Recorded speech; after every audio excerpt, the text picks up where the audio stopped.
Good morning to all of you. Class 8, subject Social Science, Chapter 8, Women, Caste and Reforms. Dear students, आप अपनी book का page number 98 निकालेंगे। वहाँ से आज हम पढ़ेंगे। तो आपका फर्स्ट पॉइंट जो है वो है girls begin going to school. लड़कियाँ स्कूल जाने लगती हैं।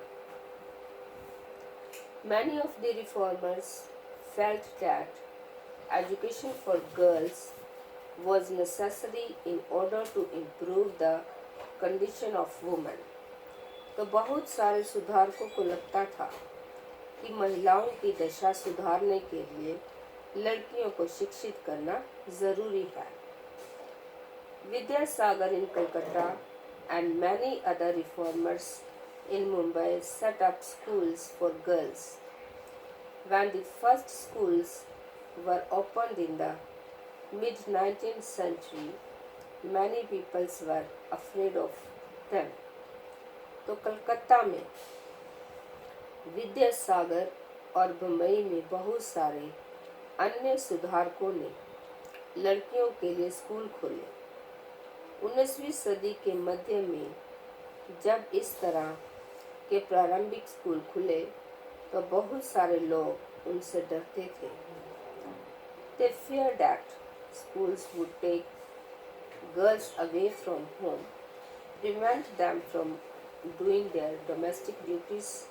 Moreover, girls had to travel through public places in order to reach school. Many people felt that this would have a corrupting influence on them. तो लोगों को भय था कि स्कूल जाने वाले लड़कियों को घर से निकाल ले जाएंगे और उन्हें घरेलू कामकाज नहीं करने देंगे। स्कूल जाने के लिए लड़कियों को सार्वजनिक स्थानों से गुजर कर जाना पड़ता था। बहुत सारे लोगों को लगता था कि इससे लड़कियां बिगड़ जाएंगी। They felt that girls should stay away from public spaces. Therefore, throughout the 19th century, most educated women were taught at home by liberal fathers or husbands. तो उनकी मान्यता थी कि लड़कियों को सार्वजनिक स्थानों से दूर रहना चाहिए। फलस्वरूप 19वीं सदी में पढ़ने लिखने वाली ज़्यादातर महिलाओं को उनके उदार विचारों वाले पिता या पति की देखरेख में घर पर ही पढ़ाया जाता रहा। Sometimes women taught themselves. Do you remember what you were read about Rajsundari Devi in your book Social and Political Life last year?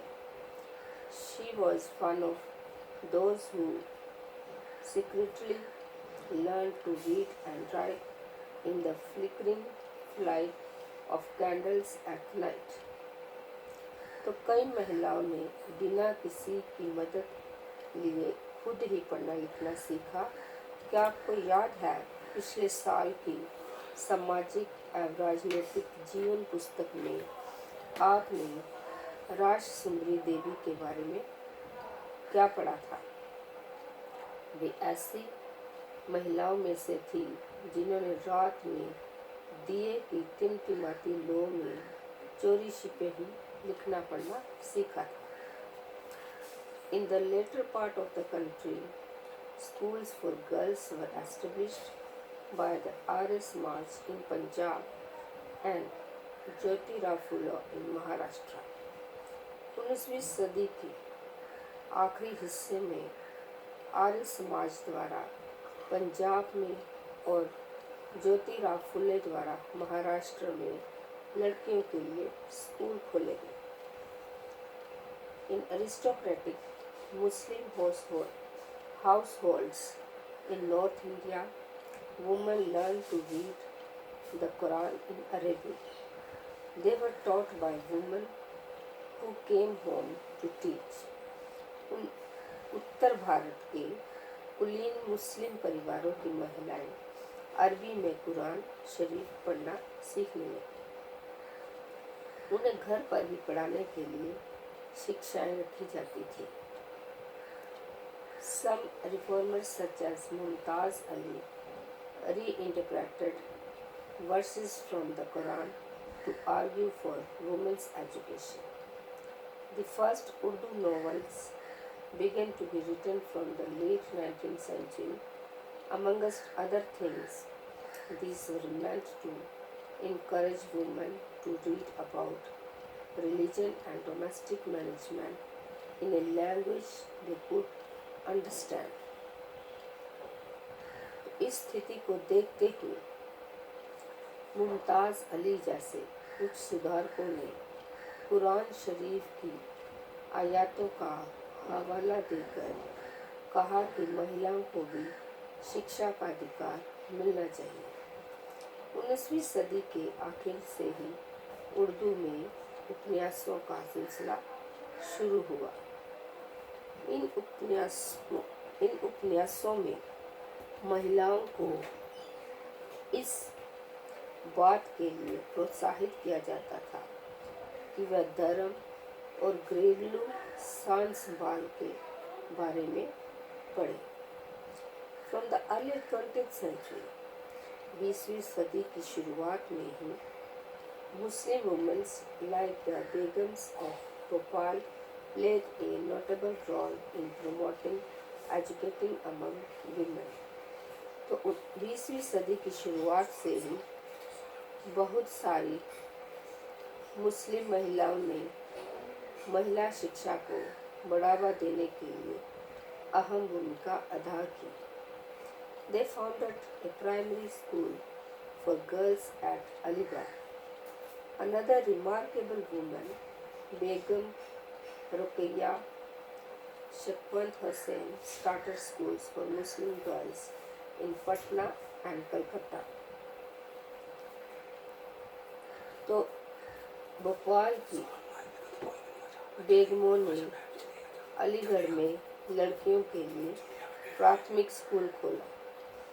बेगम रुकैया सखावत हुसैन भी इस दौर की एक प्रभावशाली महिला थी, जिन्होंने कलकत्ता और पटना में मुस्लिम लड़कियों के लिए स्कूल खोले। She was a fearless critic of conservative ideas, arguing that religious leaders of every faith accorded an inferior place to women. तो वह रूढ़िवादी विचारों की कटु आलोचक थी और उनका मानना था कि प्रत्येक धर्म के धार्मिक नेताओं ने औरतों को निचले दर्जे में रखा है। डियर स्टूडेंट्स, अब ब्लैक बोर्ड पर होमवर्क है, उसको आप कॉपी पे लिखना और याद करना। आपका होमवर्क है ही वॉज मुमताज़ अली।